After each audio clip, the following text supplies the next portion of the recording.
پھر اس وجہ کو تو پوچھنا چاہیے نا، اس وجہ کی گہرائی تک تو جانا چاہیے نا۔ یقیناً اب پتہ مسئلہ کیا ہے، بات نہ کرنے کی وجہ کیا ہے؟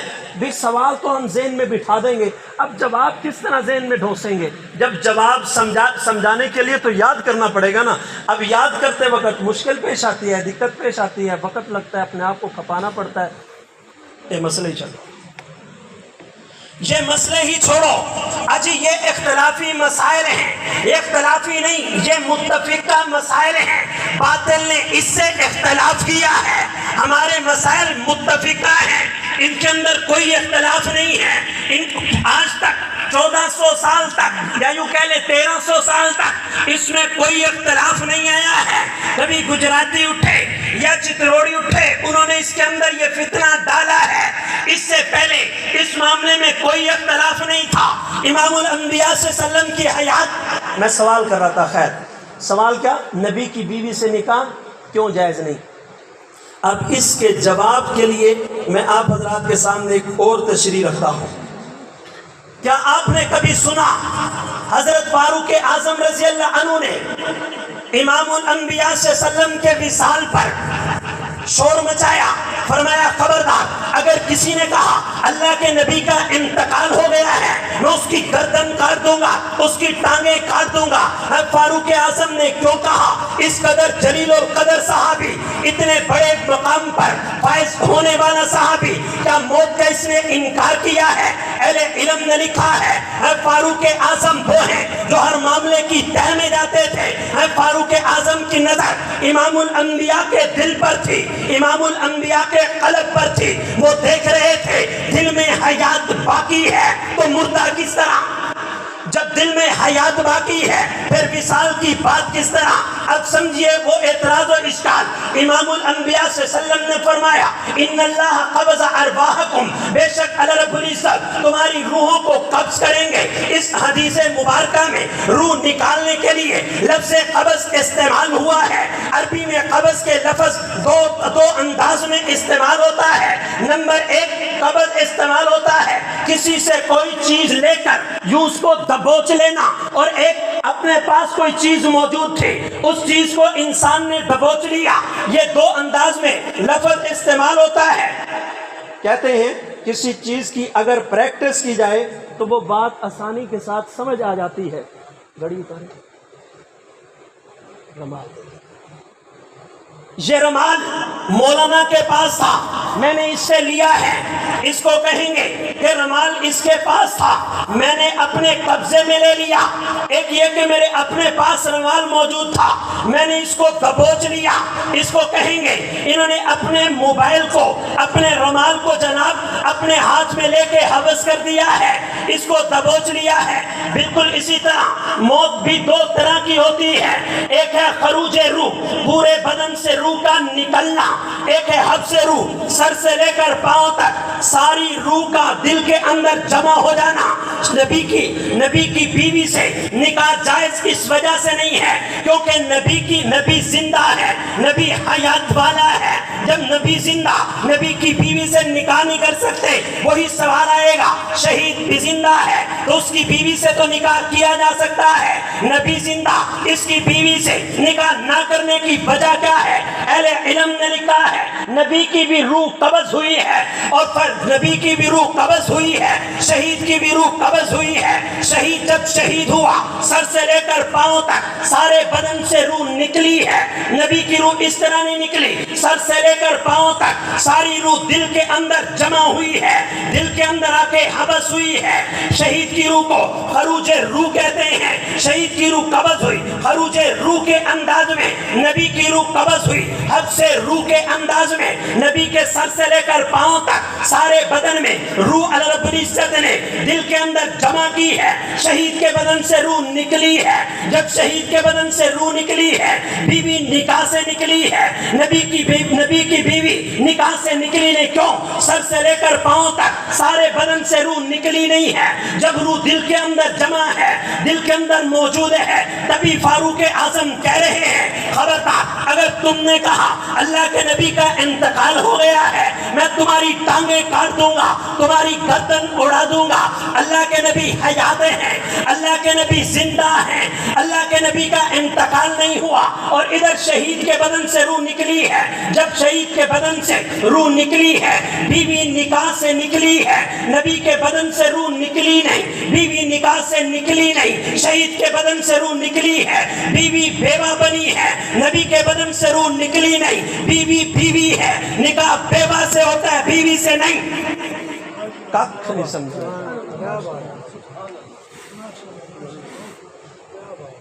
نکاح بیوہ سے ہوتا ہے, بیوی سے نہیں. نبی کی بیوی بیوی ہے. اللہ کے نبی صلی اللہ علیہ وسلم نے صحابہ سے فرمایا, صحابہ ابھی میں سویا ہوا تھا, 2 فرشتے آئے آپس میں جھگڑنے لگے.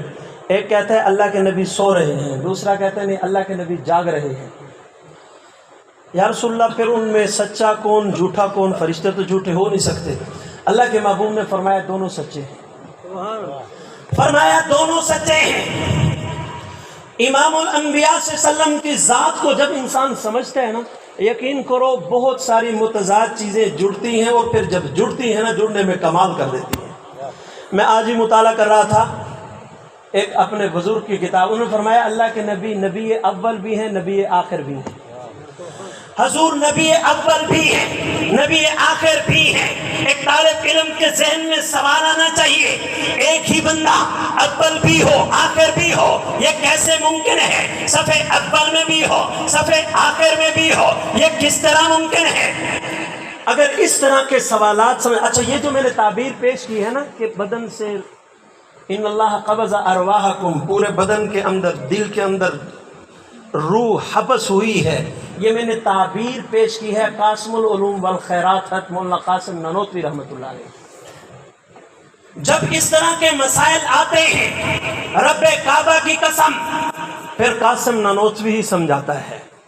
ہم نے اپنے بڑوں کو لیے, آج کل ذاکر نائک کے خلاف ترتیب چل رہی ہے, میں تو اس کے حق میں نہیں ہوں, اگرچہ میں ان لوگوں کی بات کر رہا ہوں اور کرتا ہوں اکثر جو ان کے کافی خلاف ہیں, لیکن میں اس بات کے حق میں نہیں ہوں. لیکن میں اتنا خانہ خدا میں بیٹھ کے کہہ سکتا ہوں آپ ذاکر نائک کو سنو اور مولانا قاسم نانوتوی کو پڑھو, آپ کو پتہ چلے گا ذاکر نائک کے پاس اپنا کچھ ہے نہیں, یہ سب کچھ قاسم نانوتوی سے لے رہا ہے, یہ ہمارے بڑوں کی کتابوں سے لے رہا ہے.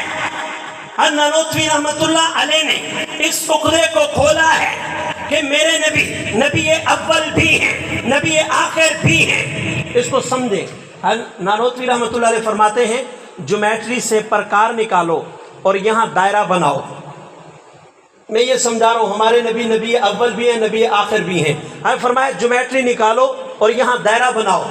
اب یہاں پر جہاں پہ پرکار کو رکھا ہے اس کو مرکز دائرہ کہتے ہیں, اور یہ جو باہر سے لکیر بنائی ہے اس کو دائرہ کہتے ہیں. فرمایا بالکل اسی طرح ہمارے نبی امام الانبیاء صلی اللہ علیہ وسلم مرکز دائرہ نبوت ہیں. حضرت آدم سے عیسیٰ علیہ السلام تک یہ دائرہ نبوت ہیں. ہمارے نبی مرکز دائرہ نبوت ہیں. آپ دائرہ بنانے لگے ہیں, یہاں پہ پرکار کو رکھا ہے, یہاں دائرہ بنا, درمیان میں مرکز بنا سب سے پہلے ہے, مرکز دائرہ بنا سب سے پہلے ہے, لیکن نظر سب سے بعد میں آتا ہے. جب پرکار اٹھاؤ گے, اوپر تو پرکار کا کونا پڑا ہے, پرکار کا کونا پڑا ہے, مرکز دائرہ بنا پہلے ہے, نظر بعد میں آتا ہے. فرمایا بالکل اسی طرح ہمارے نبی کو نبوت ملی پہلی ہے, اظہار سب سے آخر میں ہوا ہے. اس کو یوں کہیں گے ہمارے نبی نبی اول ہیں وجود نبوت میں, اور نبی آخر ہیں ظہور نبوت میں. ہمارے نبی نبی اول بھی ہیں, نبی آخر بھی ہیں. اس طرح کی میرے ذہن میں بہت ساری اس طرح کی مثالیں آ رہی ہیں. میں نہیں چاہتا, امام ربیع الاول کا مہینہ ہے تو عرض کرتا چلوں. امام الانبیاء صلی اللہ علیہ وسلم اما عائشہ رضی اللہ عنہا وقطعن ایدیہن, فرمایا کہ مصر کی عورتوں نے حضرت یوسف علیہ السلام کو دیکھا اپنی انگلیاں کاٹ ڈالی، انہیں احساس تک نہ ہوا، اپنی انگلیاں کاٹ ڈالی، احساس تک نہ ہوا۔ اس موقع پر انہوں نے ایک جملہ کہا اور ایک کام کیا۔ جملہ کیا کہا؟ ما ھذا بشرا ان ھذا الا ملک کریم، یہ بشر ہے، یہ بشر ہے، ارے یہ بشر کیسا؟ اہل علم نے لکھا ہے، اہل علم نے لکھا ہے اللہ رب العزت نے انسان میں دو وصف رکھے ہیں، بہمیت اور ملکیت، جانور پن فرشتہ پن، ڈنگر پن فرشتہ پن، منمانی اور ماننے والا وصف۔ میں نے ایک لفظ علماء کے لیے بولا ہے، ایک طلباء کے لیے بولا ہے اور ایک عوام کے لیے بولا ہے۔ یہ دونوں وصف اللہ رب العزت نے انسان کے اندر رکھے ہیں۔ جب یہ دونوں وصف اللہ رب العزت نے انسان کے اندر رکھے، جب انسان نے ڈنگر پن کو اختیار کیا تو قرآن نے کیا کہا؟ اولئک کالانعام، یہ تو جانور ہیں، بل ہم اضل، اس سے بھی بدتر ہیں۔ سوال تو ذہن میں آنا چاہیے کہ جانور سے بدتر کیوں کہا؟ ڈنگر پن ہے، اگر اس کے اندر بہمیت ہے، اگر اس کے اندر منمانی کرنا ہے، اگر اس کے اندر تو اتنا کافی تھا، یہ تو جانور ہے، کل انعام کافی تھا، بل ہم اضل، اس سے بدتر کیوں کہا؟ ہمارے مشائخ نے فرمایا اس کو یوں سمجھ لو جس طرح ایک بندے نے ایک گاڑی خریدی 12 لاکھ کی خریدی ہے، دوسرے بندے نے وہی گاڑی خریدی 11 لاکھ کی خریدی ہے، اگر تجھے 11 کی کیوں ملی؟ کہ اس میں اے سی نہیں ہے، جبکہ جو تو نے خریدی ہے اس کے اندر اے سی موجود ہے۔ اس بندے نے سفر کرنا تھا اسلام آباد کا، جب سفر کیا جون کا مہینہ ہے، اے سی خراب ہو گیا، جب اے سی خراب ہوا ہے، یہ سفر کر رہا ہے، شدت کی گرمی نے اس کو تڑپایا ہے، اس کو پریشان کیا ہے، جب گرمی میں پریشان ہوا ہے، عجیب و غریب اس کی کیفیت بنی ہے، اس نے عجیب جملہ کہا، اس سے تو وہ بہتر ہے، یہ تو اس سے بھی بدتر ہے۔ ارے اس سے کس طرح بدتر؟ اس میں بھی تو اے سی نہیں ہے،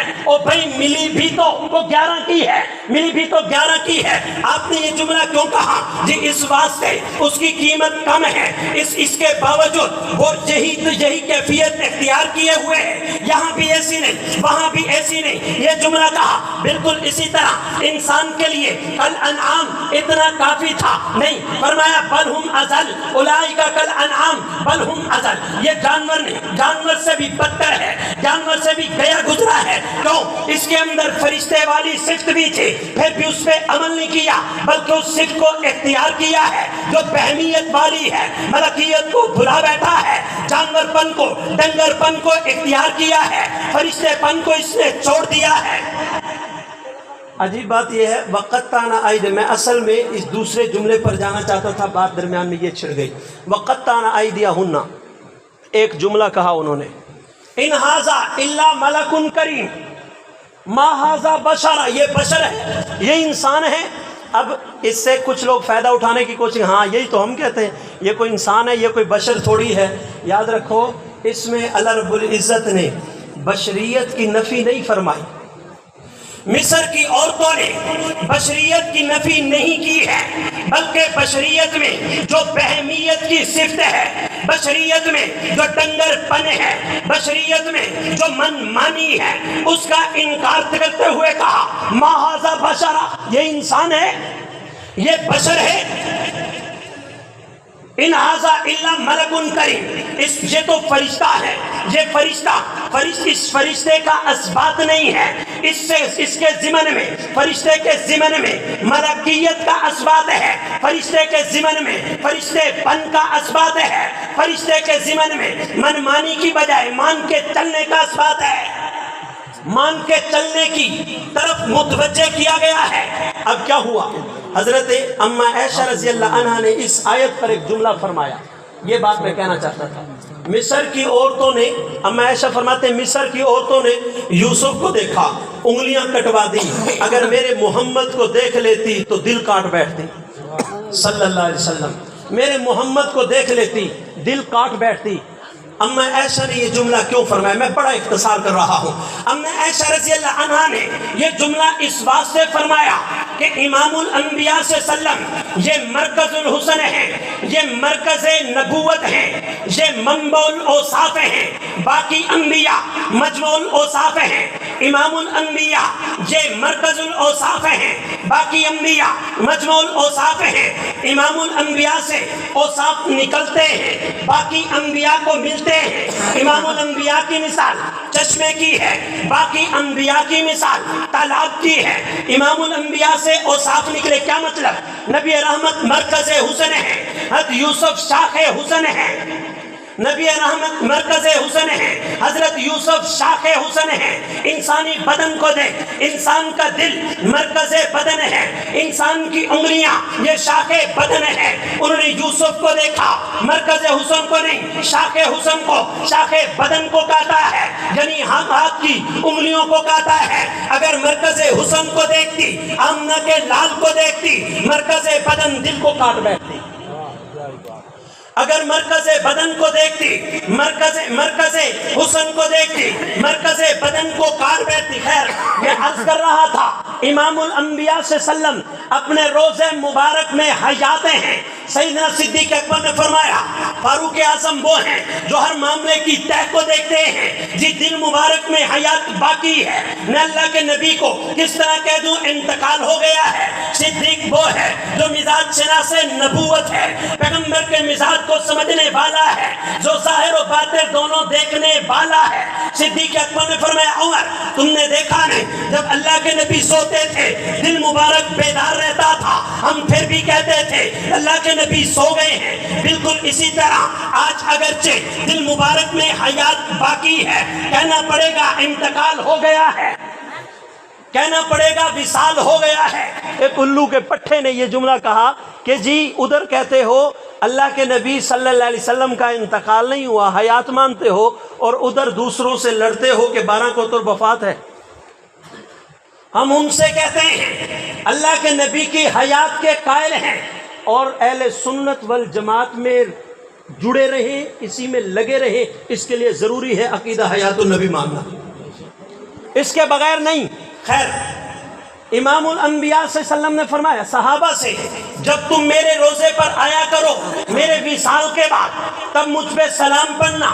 صحابہ نے عرض کی یا رسول اللہ انسانی بدن کو تو مٹی کھا جاتی ہے. امام الانبیاء صلی اللہ علیہ وسلم نے فرمایا اللہ رب العزت نے مٹی پر حرام فرما دیا ہے کہ وہ انبیاء کے وجود کو کھائے.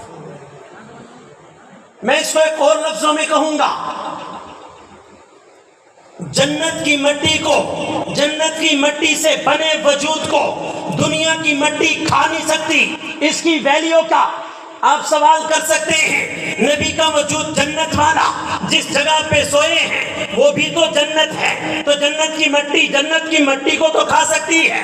ہم کہتے ہیں نا نبی کا وجود جنت والا جہاں پہ مجبن ہے وہ جگہ وہ مٹی بھی جنت والی، مٹی کو کھائے. یہ مٹی کا عیب ہے، جنت کی مٹی عیب سے پاک ہے. جنت کی مٹی کے اندر عیب نہیں ہے، جنت کی مٹی عیوب سے پاک، وہاں کی ہر چیز عیب سے پاک، وہاں کی ہر چیز عیب سے پاک ہے. میں نے کہا تھا صحابہ کو ہم معصوم مانتے ہیں من حیث الجمال. اس کی تشریح مختصراً عرض کر دیتا ہوں تفصیل میں جائے بغیر. میں دیکھ رہا ہوں مجمع جا رہا ہے، اور ایک بڑا مجمع یہ بھی دیکھ رہا ہوں جو مکمل طور پر میری طرف متوجہ ہے. ہمارے حضرت شاہ اسماعیل شہید رحمۃ اللہ علیہ کا واقعہ ہے. فرمایا ہم تو ایک کو سنانے کے لیے آتے ہیں، نبی من حیث الجماعت معصوم ہے. میں ایک مثال دیتا ہوں، امید ہے آپ سمجھ جائیں گے. مثال سے نبی بکھرتا ہے صحابہ بنتے ہیں، نبی سمٹتا ہے صحابہ سمٹتے ہیں، نبی بنتا ہے. ایک مثال سے سمجھو، جب چاند بکھرتا ہے ستارے بنتے ہیں، ستارے سمٹتے ہیں، چاند بنتا ہے۔ بالکل اسی طرح جب امام الانبیاء بکھرتے ہیں، عدل، پیغمبر صلی اللہ علیہ وسلم کا عدل، پیغمبر حجت، پیغمبر معصوم، جب یہ بکھرتے ہیں تو محفوظ بنتے ہیں۔ جب صحابہ اکٹھے ہوتے ہیں تب نبوت کی طرح معصوم بن جاتے ہیں۔ جب صحابہ سمٹتے ہیں تو نبوت کی طرح معصوم بن جاتے ہیں۔ یہی وجہ اجماع صحابہ کا منکر کافر ہے۔ یہی وجہ اجماع صحابہ کا منکر گویا کہ نبوت کی بات کا منکر ہے۔ ہم پیغمبر کی ذات کو بھی مانتے ہیں، پیغمبر کی بات کو بھی مانتے ہیں۔ بات کو کس طرح؟ مولانا یوسف لدھیانوی شہید رحمت اللہ علیہ نے آپ کے مسائل ان کا حل 10ویں جلد کے اندر صاف لکھا ہے۔ جو عقیدہ حیات النبی کا منکر ہو اس کا بیان سننا گناہ ہے، اس کا بیان سننا ناجائز ہے، اس کے بیان سے گمراہی ملے گی۔ میرے ایک پیر بھائی ہیں، پیر محمد علی، ہمارے مولانا ظفر اقبال صاحب انہیں جانتے ہیں، کراچی کے ہیں، بلکہ میں یوں کہوں تو غلط نہ ہوگا، ہمارے حضرت جی کے محبوب ترین خلفاء میں سے، ہمارے حضرت جی کے محبوب ترین خلفاء میں سے۔ ایک مرتبہ انہوں نے مجھے یوٹیوب چینل کا ایک تصویر شاٹ کھینچ کر مجھے سینڈ کی۔ میں نے دیکھا انہوں نے میرے 3-4 بیان وہ سن رکھے تھے اور ایک بیان تقریباً 20 منٹ سے اوپر سن چکے تھے۔ میں نے ان سے کہا حضرت آپ اتنے بڑے آدمی، اور وہ واقعتاً بہت بڑے آدمی ہیں، ہم جیسے فقیروں کا بیان سننے کی آپ کو کیا حاجت پیش آئی؟ انہوں نے عجیب جملہ فرمایا کہ ہم نے اپنے بڑوں سے سنا کہ انسان جب بیان سنتا ہے تو صرف الفاظ کانوں میں داخل نہیں ہو رہے ہوتے، اس کی باطنی کیفیت بھی دل میں داخل ہو رہی ہوتی ہے۔ جب بیان سنا جاتا ہے یا کیا جاتا ہے اس کی باطنی کیفیت بھی اندر داخل ہو رہی ہوتی ہے۔ تو ہم یہ سمجھتے ہیں ان کا عقیدہ اپنی جگہ، لیکن وہ ہمیں قرآن سنائیں گے، ہم ان کا غلط بات، صحیح بات دیوار پر بھی لکھی ہو تو مان لیں، غلط بات ہے یہ کیوں لکھی ہوئی تو مان لینی چاہیے بات۔ بہرحال دعا ہے کہ حق جل شانہ آج کے اس پروگرام کو اپنی بارگاہ میں قبولیت عامہ اور تامہ نصیب فرمائے۔ ہمارے حضرت مولانا ابو بکر فاروقی صاحب میں دیکھ رہا ہوں، ان کے آنے سے ایک بڑا خوبصورت نظم جو ہے وہ تیار ہو چکا ہے اور یہ گلشن مزید پھل پھول رہا ہے۔ اللہ تعالیٰ اس کو مزید ترقیاں نصیب کرے۔ میں ساتھیوں سے عرض کیے دیتا ہوں، کچھ کمزوری، بلکہ کمزوریاں نہیں، اللہ نے ایک مقام دیا ہے، ایک فن دیا ہے، ایک شان دی ہے، تو اس فن کا فائدہ اٹھاتے ہوئے پورے ملک میں یہ جہاں پر بھی بیان کریں گے نام تو آپ کا روشن ہوگا۔ جہاں پر گفتگو کرنے کے لیے جائیں گے، جہاں بیان کرنے کے لیے جائیں گے، نیکی کی بات کرنے کے لیے جائیں گے، پھر کہاں سے؟ چنو سے، میاں چنو 102-15 ہیں، وہاں کے خطیب ہیں، وہاں کے امام ہیں، تو آپ کا نام روشن ہوگا۔ آپ کو میں جہاں پر اس وقت تدریس کر رہا ہوں، یہاں آپ کے پاس آنے ہی والا تھا، بس ایک تھوڑا سا جھٹکا باقی تھا کہ وہ جھٹکا پیچھے کی طرف لگ گیا، وہ بھائی عتیق صاحب جانتے ہیں۔ تو اس میں میرا ایک مخالف تھا، میں خانہ خدا میں بیٹھا، میرا مخالف تھا، 3 سال سے میرے پیچھے نماز نہیں پڑھ رہا تھا۔ کس وجہ سے؟ اس کی ہوئی تھی اس کے چاچو کے ساتھ لڑائی، تو اس لڑائی کے بعد اس کے چاچو کے بچے نے مدرسے سے کچھ چیزیں اٹھائی، مجھے پتہ چل گیا، ہم نے اسے پکڑ لیا۔ تو جب وہ سفید ریچھ تھا اس کا چاچو، میرے پاس معافی مانگنے کے لیے آیا، تو میں نے معاف کر دیا۔ بندہ، ہم دوسروں کو سمجھاتے ہیں معاف کرو تو خود تو معاف کرنا پڑتا ہے، تو وہ مجھ سے ناراض ہو گیا۔ وہ ہماری انتظامیہ کا چیئرمین تھا، وہ ناراض ہو گیا اور اس نے میرے پیچھے نماز پڑھنی چھوڑ دی، اور 3 سال تک میرے پیچھے نمازیں نہیں پڑھی۔ جب میں نے جواب دیا، میں نے کہا کہ 1 جون کو، مجھے بھی تاریخ یاد ہے، 1 جون بروز ہفتہ کو میں 102-15 چلا جاؤں گا، تو اس وقت سب سے پہلے وہی میرے پاس آیا، پھر میرے بعد باقی سب لوگوں کو ملا اور جا کے کہا بھائی پیر صاحب کے ذمہ ہی لگا دو، مدرسہ جانے یہ جانے، اور خرچہ بھی اسی بندے نے پیک کیا اور زمین ساری میرے نام لگا دی۔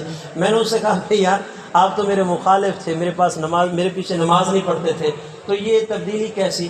تو کہنے لگا کہ آپ جہاں بھی بیان کرنے کے لیے جاتے ہیں، میری مجالس ذکر کی مختلف جگہ پہ ترتیب ہے، جہاں پر بھی آپ جاتے ہیں وہاں پر نام تو ہمارے گاؤں کا چلتا ہے نا، تو اتنی عزت ہمیں کہیں اور کسی اور نہ ہمیں پھر ملنے والا، نہ ہمیں اتنی عزت دوبارہ ملنے والی، لہٰذا ہم جگہ ہی آپ کو دے دیں، تم جانو تمہارا کام جانے، ہمارے امام تو مشہور ہو گے۔ تو میں یہ عرض کرتا ہوں ساتھیوں سے، اگر کچھ اس طرح کے معاملات کیونکہ میرے سامنے آئے ہیں معاملات، بھائی عتیق صاحب نے بھی مجھے گزارش کی تھی، دوسرے ساتھیوں نے بھی، تو انشاءاللہ ربیع الاول کے بعد کچھ کنٹرول کریں گے،